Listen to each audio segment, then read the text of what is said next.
Dahil sa isang video kung saan pinag-uusapan ko yung kahinaan ng automated counting machines or ACM at pwede ba silang mahack?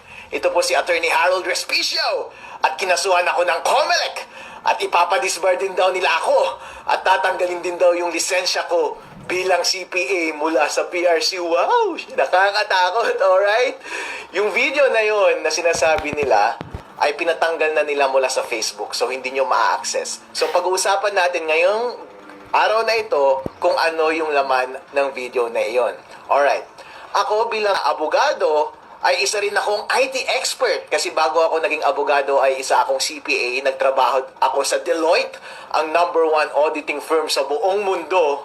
At ang expertise ko was information systems audit. Kaya alam ko ang lahat ng mga bagay na yan. Marunong akong mag-code at marunong akong mag-hack. Ang trabaho ko before was tignan yung mga kahinaan ng mga computer systems at sasabihin ko, "Hoy, pwedeng i-hack ito, baka gusto mong ayusin." Actually, dun sa video na yon sinabi ko lang na, "Hoy, COMELEC, merong kahinaan itong automated counting machines, baka gusto ninyong ayusin." So, Attorney Harold Respicio, ano ba yung sinasabi mong kahinaan doon sa video na yon? Ang sinabi ko was, sabi ko, kapag connected yung ACM sa internet bago mag-print ng election return, pwedeng mahack yung makina at madaya ang eleksyon. Wow, Attorney Harold Respicio, please explain. Ano ba ang proseso ng pagboboto gamit ang automated counting machine? So, ito po yung proseso. Ayon sa rules na inilabas ng COMELEC, yung automated counting machines ay nasa presinto on the day of elections. Yung automated counting machine na yon ay connected sa internet the whole day. At kapag boboto ka, ilalagay mo yung boto mo doon at bibilangin ng makina lahat ng boto. Pero yung pagbilang ng makina, para siyang nag-i-score ng basketball. Habang bumoboto ang mga tao, merong running score. Pero hindi katulad ng basketball, yung score doon sa loob ng voting machine na yon, hindi mo nakikita, walang nakakakita. At makikita lamang yung final score pagkatapos na ng pagboto matapos ang 7:00 ng gabi on election day. At lalabas yung information na yon sa pamamagitan ng pagprint ng election return.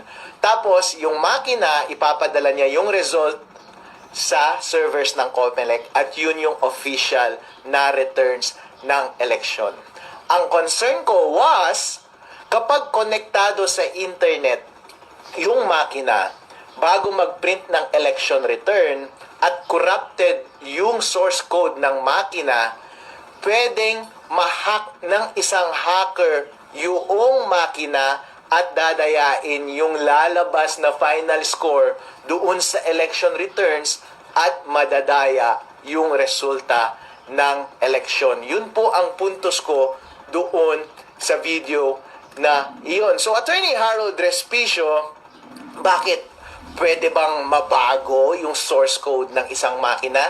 Well, ang binanggit ko doon sa video was, pwede on principle basta may physical access ka sa makina. Bilang eksperto sa IT, ikaw din, kapag bumibili ka ng gadget mo doon sa Green Hills, di ba? Kapag nakaw yung cellphone na yon or nakaw yung laptop, pag dadalhin mo doon, babaguhin na nila yung source code ng computer na yon kahit may password pa yung device na yon. Kasi, ang basic principle ng information system security is, basta may physical access sa device, ang isang masamang tao at gusto niyang baguhin yung source code ng makina na yon, pwede mong mabago yung source code ng makina na yon. So, on principle, ang mga makina ng pagboto, basta merong access ang tao dyan, pwedeng mabago yung source code.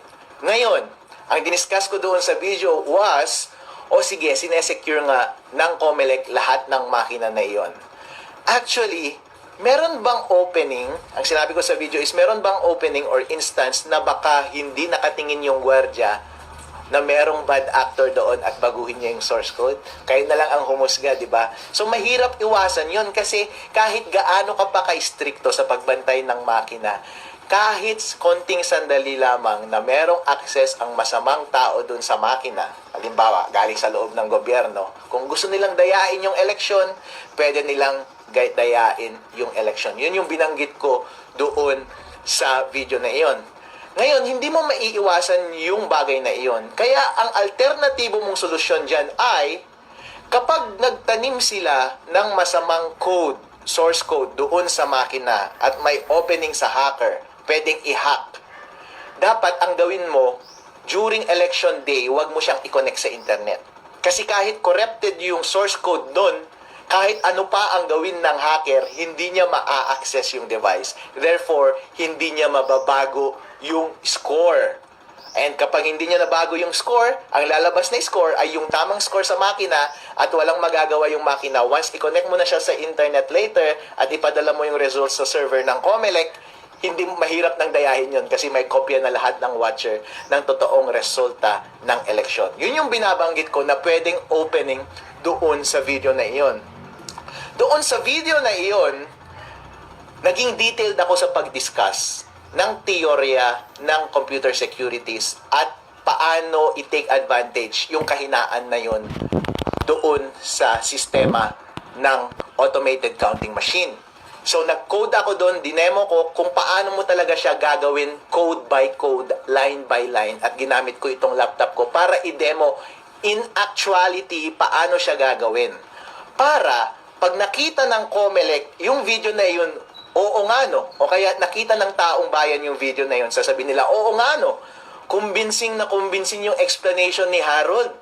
Pwede ngang mangyari. Ayusin nga natin to. Actually, yun yung purpose ng video na yun eh. Yun yung hope ko na sana maayos ng COMELEC yung rules nila. Kasi, ang simple lang siyang pwedeng ayusin. Walang mawawala sa atin. Ang gagawin lang ng COMELEC is babaguhin niya lang yung rules niya kung paano natin i-handle yung ACM machines during election day. Kasi right now, may lunabas na rules ang ACM kung paano i-operate yung voting machine na yon on election day. At kapag babasahin mo yung rules, connected na siya sa internet on the whole day. And walang instruction dun na dapat hindi siya connected sa internet or dapat i-connect mo lang siya sa internet after mag-print ng election returns. Ang recommendation ko was, bilang eksperto, ay magdagdag ka lang ng isang linya dun sa rules mo, COMELEC, at sabihin mo dun na wag mong i-connect sa internet habang nagbobotohan at habang nagpiprint ka ng election return. At i-connect mo lang sa internet pag magsesend na ng data papunta sa server ng COMELEC. May masama ba dun? Walang masama dun. Walang mawawala sa COMELEC, walang mawawala sa botante ng tao kapag yun ang gagawin mo. Yun lamang ay isang expert advice ko para mapabuti yung sistema ng COMELEC. Napakadaling solusyon po, Chairman George Garcia, okay? So sabi ng COMELEC, Attorney Harold Respicio, bakit naman kasi hindi mo na lang sinulatan yung COMELEC para i-report yan, para mag-usap kayo ng COMELEC? Bakit mo pa inilabas sa public? Actually, sir,